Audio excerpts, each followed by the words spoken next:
Hello and welcome to our video on parts of speech.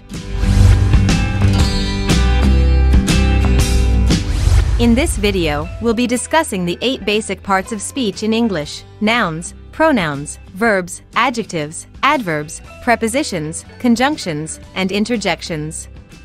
Let's start with nouns. A noun is a word that names a person, place, thing, or idea.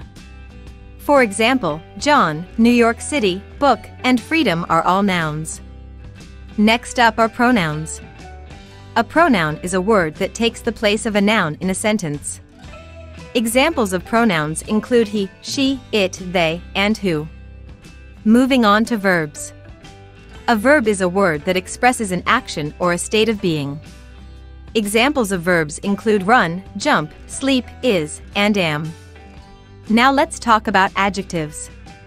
An adjective is a word that describes or modifies a noun or a pronoun. Examples of adjectives include happy, big, blue, and delicious. Next up are adverbs. An adverb is a word that describes or modifies a verb, an adjective, or another adverb. Examples of adverbs include quickly, slowly, very, and extremely.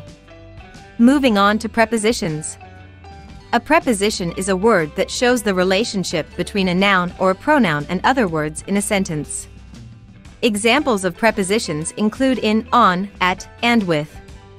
Now let's talk about conjunctions. A conjunction is a word that connects words, phrases, or clauses in a sentence. Examples of conjunctions include and, but, or, and so.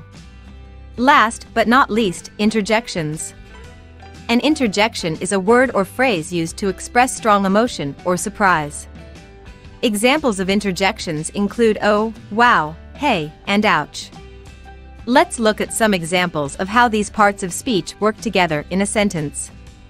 In the sentence John ran quickly to the store, John is a noun, ran is a verb, quickly is an adverb, to is a preposition, and the store is a noun phrase. And that's it for our video on parts of speech. To practice worksheets about parts of speech, visit our website. We hope you found this information helpful and that you now have a better understanding of how each part of speech works in English. Thanks for watching.